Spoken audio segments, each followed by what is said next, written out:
Au nom d'Allah, le tout miséricordieux, le très miséricordieux.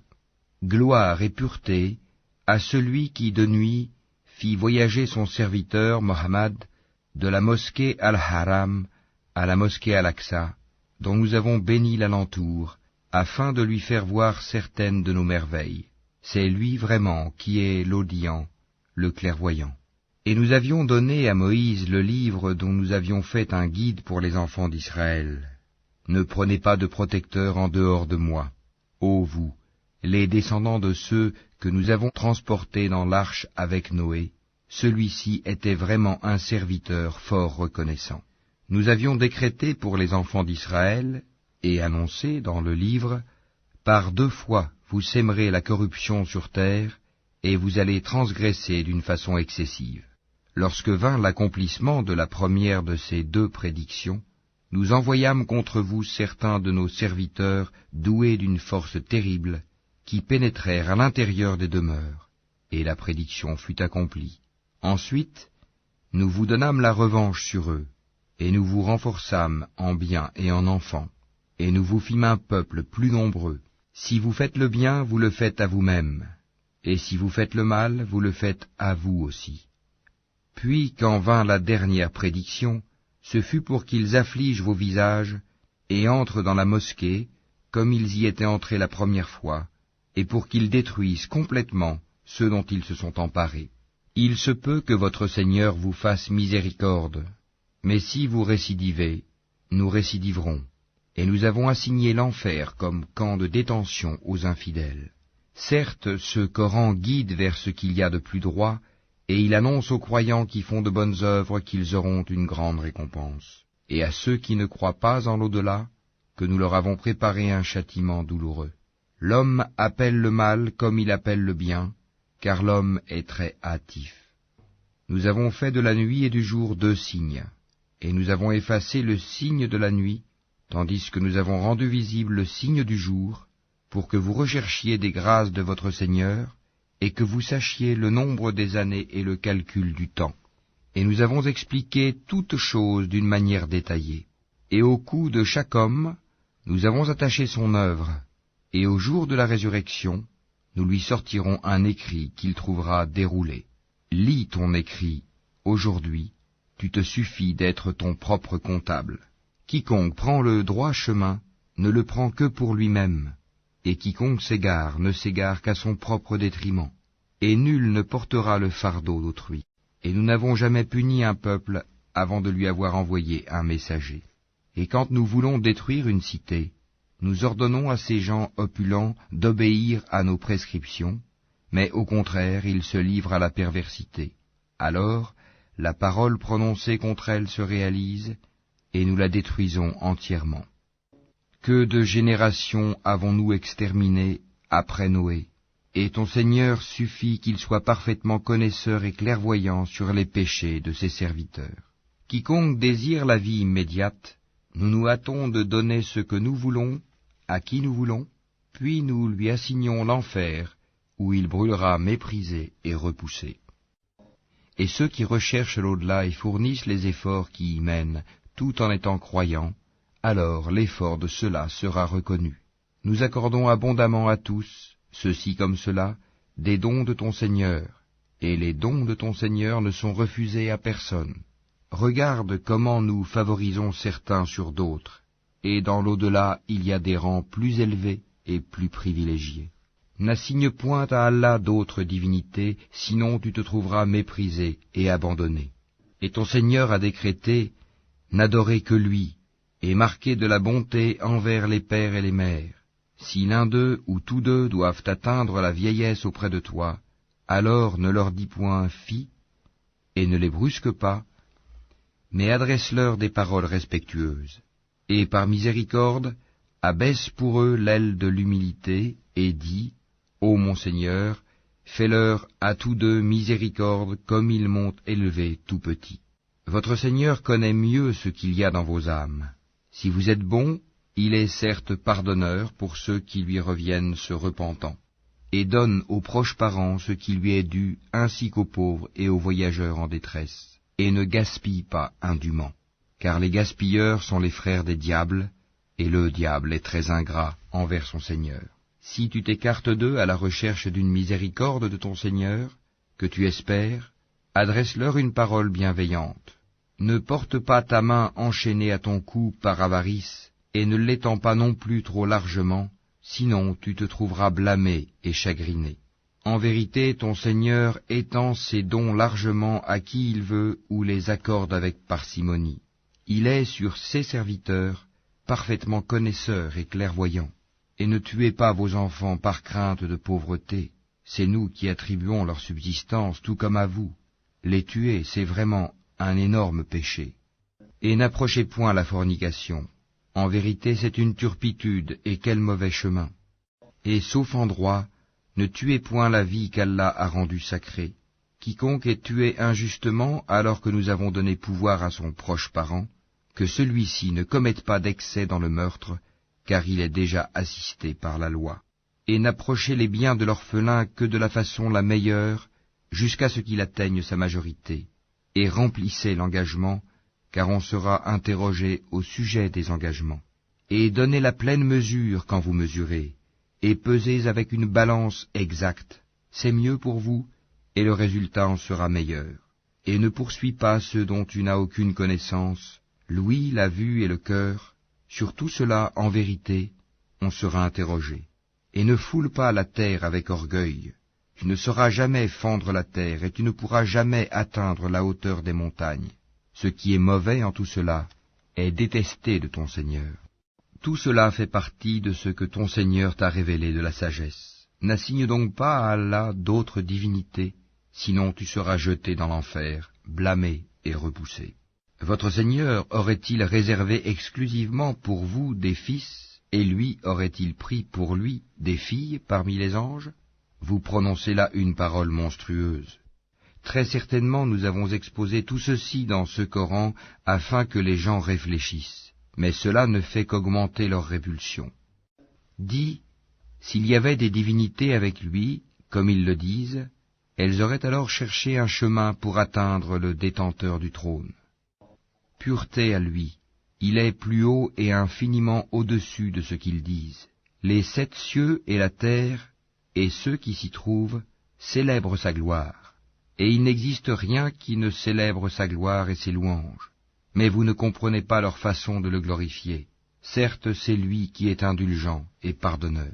Et quand tu lis le Coran, nous plaçons entre toi et ceux qui ne croient pas en l'au-delà un voile invisible. Nous avons mis des voiles sur leur cœur, de sorte qu'ils ne le comprennent pas, et dans leurs oreilles une lourdeur. Et quand, dans le Coran, tu évoques ton Seigneur, l'unique, ils tournent le dos, par répulsion. Nous savons très bien ce qu'ils écoutent. Quand ils t'écoutent et qu'ils chuchotent entre eux, les injustes disent « Vous ne suivez qu'un homme ensorcelé. » Vois ce à quoi ils te comparent. Ils s'égarent donc et sont incapables de trouver un chemin vers la vérité. Et ils disent « Quand nous serons ossements et poussière, serons-nous ressuscités en une nouvelle création ?» Dis « Soyez pierre ou fer, ou toute autre créature que vous puissiez concevoir. » Ils diront alors « Qui donc nous fera revenir ?» Dis « Celui qui vous a créé la première fois. » Ils secoueront vers toi leur tête et diront « Quand cela ?» Dis « Il se peut que ce soit proche. Le jour où il vous appellera, vous lui répondrez en le glorifiant. Vous penserez cependant que vous n'êtes restés sur terre que peu de temps. Et dis à mes serviteurs d'exprimer les meilleures paroles, car le diable sème la discorde parmi eux. Le diable est certes pour l'homme un ennemi déclaré. Votre Seigneur vous connaît mieux. S'il veut, il vous fera miséricorde, et s'il veut, il vous châtiera. Et nous ne t'avons pas envoyé pour que tu sois leur protecteur. Et ton Seigneur est plus connaisseur de ceux qui sont dans les cieux et sur la terre. Et parmi les prophètes, nous avons donné à certains plus de faveur qu'à d'autres. Et à David nous avons donné le Zabour. Dis, invoquez ceux que vous prétendez être des divinités en dehors de lui. Ils ne possèdent ni le moyen de dissiper votre malheur, ni de le détourner. Ceux qu'ils invoquent cherchent eux-mêmes à qui mieux le moyen de se rapprocher le plus de leur Seigneur. Ils espèrent sa miséricorde et craignent son châtiment. Le châtiment de ton Seigneur est vraiment redouté. Il n'est point de cité injuste que nous ne fassions périr avant le jour de la résurrection, ou que nous ne punissions d'un dur châtiment. Cela est bien tracé dans le livre des décrets immuables. Rien ne nous empêche d'envoyer les miracles si ce n'est que les anciens les avaient traités de mensonges. Nous avions apporté au Tamoud la chamelle, qui était un miracle visible, mais ils lui firent du tort. En outre, nous n'envoyons de miracle qu'à titre de menace. Et lorsque nous te disions que ton Seigneur cerne tous les gens par sa puissance et son savoir, quant à la vision que nous t'avons montrée, nous ne l'avons faite que pour éprouver les gens, tout comme l'arbre maudit mentionné dans le Coran. Nous les menaçons, mais cela ne fait qu'augmenter leur grande transgression.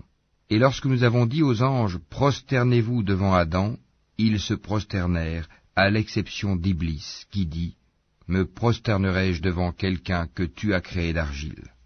Il dit encore, vois-tu, celui que tu as honoré au-dessus de moi, si tu me donnais du répit jusqu'au jour de la résurrection, j'éprouverais certes sa descendance, excepté un petit nombre parmi eux. Et Allah dit, va-t'en, quiconque d'entre eux te suivra, votre sanction sera l'enfer, une ample rétribution. Excite par ta voix ceux d'entre eux que tu pourras, rassemble contre eux ta cavalerie et ton infanterie, associe-toi à eux dans leurs biens et leurs enfants, et fais-leur des promesses. Or le diable ne leur fait des promesses qu'en tromperie.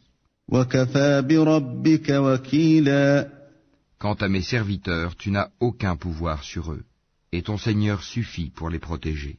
Votre Seigneur est celui qui fait voguer le vaisseau pour vous en mer, afin que vous alliez à la recherche de quelque grâce de sa part. Certes, il est miséricordieux envers vous. Et quand le mal vous touche en mer, ceux que vous invoquiez en dehors de lui se perdent. Puis, quand il vous sauve et vous ramène à terre, vous vous détournez. L'homme reste très ingrat. Êtes-vous à l'abri de ce qu'il vous fasse engloutir par un pan de terre, ou qu'il envoie contre vous un ouragan avec pluie en pierre, et que vous ne trouverez alors aucun protecteur? Ou êtes-vous à l'abri de ce qu'il vous y ramène en mer une autre fois, qu'il déchaîne contre vous un de ces vents à tout casser, puis qu'il vous fasse noyer à cause de votre mécréance? Et alors, vous ne trouverez personne pour vous défendre contre nous. Certes, nous avons honoré les fils d'Adam. Nous les avons transportés sur terre et sur mer, leur avons attribué de bonnes choses comme nourriture, et nous les avons nettement préférés à plusieurs de nos créatures. Le jour où nous appellerons chaque groupement d'hommes par leur chef, ceux à qui on remettra leurs livres dans la main droite liront leurs livres avec plaisir, et ne subiront pas la moindre injustice. Et quiconque aura été aveugle ici-bas, sera aveugle dans l'au-delà, et sera plus égaré encore par rapport à la bonne voie. Ils ont failli te détourner de ce que nous t'avions révélé, dans l'espoir qu'à la place de ceci, tu inventes quelque chose d'autre, et l'imputes à nous, et alors ils t'auraient pris pour ami intime. Et si nous ne t'avions pas raffermi, tu aurais bien failli t'incliner quelque peu vers eux. Alors nous t'aurions certes fait goûter le double supplice de la vie et le double supplice de la mort, et ensuite tu n'aurais pas trouvé de secoureur contre nous. En vérité, ils ont failli t'inciter à fuir du pays pour t'en bannir, mais dans ce cas, ils n'y seraient pas restés longtemps après toi. Telle fut la règle appliquée par nous à nos messagers que nous avons envoyés avant toi, et tu ne trouveras pas de changement en notre règle. Accomplis la salate au déclin du soleil jusqu'à l'obscurité de la nuit, et fais aussi la lecture à l'aube, car la lecture à l'aube a des témoins. Et de la nuit consacre une partie avant l'aube pour des salates surérogatoires, afin que ton Seigneur te ressuscite en une position de gloire. Et dis, ô mon Seigneur, fais que j'entre par une entrée de vérité et que je sorte par une sortie de vérité, et accorde-moi de ta part un pouvoir bénéficiant de ton secours. Et dis, la vérité, l'islam, est venue, et l'erreur a disparu, car l'erreur est destinée à disparaître. Nous faisons descendre du Coran ce qui est une guérison et une miséricorde pour les croyants. Cependant, cela ne fait qu'accroître la perdition des injustes. Et quand nous comblons l'homme de bienfaits, il se détourne et se replie sur lui-même. Et quand un mal le touche, le voilà profondément désespéré. Dis, chacun agit selon sa méthode, alors que votre Seigneur connaît mieux qui suit la meilleure voie. Et il t'interroge au sujet de l'âme. Dis, l'âme relève de l'ordre de mon Seigneur, et on ne vous a donné que peu de connaissances. Si nous voulons, nous pouvons certes faire disparaître ce que nous t'avons révélé, et tu n'y trouverais par la suite aucun défenseur contre nous. Si ce n'est par une miséricorde de ton Seigneur, car en vérité, sa grâce sur toi est grande. Dis, même si les hommes et les djinns s'unissaient pour produire quelque chose de semblable à ce Coran, ils ne sauraient produire rien de semblable, même s'ils se soutenaient les uns les autres. Et certes, nous avons déployé pour les gens dans ce Coran toutes sortes d'exemples, mais la plupart des gens s'obstinent à être mécréants. Et ils dirent, nous ne croirons pas en toi jusqu'à ce que tu aies fait jaillir de terre pour nous une source, ou que tu aies un jardin de palmiers et de vignes, entre lesquels tu feras jaillir des ruisseaux en abondance, ou que tu fasses tomber sur nous, comme tu le prétends, le ciel en morceaux, ou que tu fasses venir Allah et les anges en face de nous, ou que tu aies une maison garnie d'ornements, ou que tu sois monté au ciel. Encore ne croirons-nous pas à ta montée au ciel, jusqu'à ce que tu fasses descendre sur nous un livre que nous puissions lire. Dis-leur, gloire à mon Seigneur, ne suis-je qu'un être humain messager? Et rien n'empêcha les gens de croire quand le guide leur est parvenu, si ce n'est qu'ils disaient, Allah envoie-t-il un être humain messager? Dis, s'il y avait sur terre des anges marchant tranquillement, nous aurions certes fait descendre sur eux du ciel un ange messager. Dis, Allah suffit comme témoin entre vous et moi. Il est, sur ses serviteurs, parfaitement connaisseur et clairvoyant. Celui qu'Allah guide, c'est lui le bien guidé, et ceux qui l'égarent, tu ne leur trouveras jamais d'alliés en dehors de lui, et au jour de la résurrection. Nous les rassemblerons traînés sur leurs visages, aveugles, muets et sourds. L'enfer sera leur demeure. Chaque fois que son feu s'affaiblit, nous leur accroîtrons la flamme ardente. Telle sera leur sanction parce qu'ils ne croient pas en nos preuves et disent, quand nous serons ossements et poussière, serons-nous ressuscités en une nouvelle création?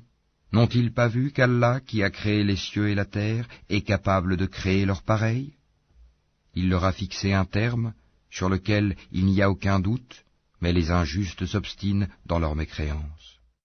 Dis, si c'était vous qui possédiez les trésors de la miséricorde de mon Seigneur, vous lésineriez, certes, de peur de les dépenser, et l'homme est très avare.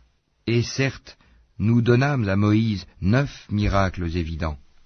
Demande donc aux enfants d'Israël, lorsqu'il leur vint, et que Pharaon lui dit, « Ô Moïse, je pense que tu es ensorcelé. » Il dit, « Tu sais fort bien que ces choses-là, les miracles, seul le Seigneur des cieux et de la terre les a fait descendre comme autant de preuves illuminantes. Et certes, ô Pharaon, je te crois perdu. » Pharaon voulut donc les expulser du pays. Alors nous les noyâmes tous, lui et ceux qui étaient avec lui. Et après lui nous dîmes aux enfants d'Israël, « Habitez la terre. Puis, lorsque viendra la promesse de la vie dernière, nous vous ferons venir en foule. » Et c'est en toute vérité que nous l'avons fait descendre, le Coran, et avec la vérité il est descendu, et nous ne t'avons envoyé qu'en annonciateur et avertisseur. Nous avons fait descendre un Coran que nous avons fragmenté, pour que tu le lises lentement aux gens, et nous l'avons fait descendre graduellement. Dis, croyez-y ou n'y croyez pas, ceux à qui la connaissance a été donnée avant cela, lorsqu'on le leur récite, tombent, prosternés, le menton contre terre, et disent, gloire à notre Seigneur, la promesse de notre Seigneur est assurément accomplie. Et ils tombent sur leur menton, pleurant, et cela augmente leur humilité. Dis, invoquez Allah ou invoquez le tout miséricordieux, quel que soit le nom par lequel vous l'appelez, il a les plus beaux noms, et dans ta salate, ne récite pas à voix haute, et ne l'y abaisse pas trop, mais cherche le juste milieu entre les deux. Et dis, louange à Allah qui ne s'est jamais attribué d'enfant, qui n'a point d'associé en la royauté, et qui n'a jamais eu de protecteur de l'humiliation. et proclame hautement sa grandeur.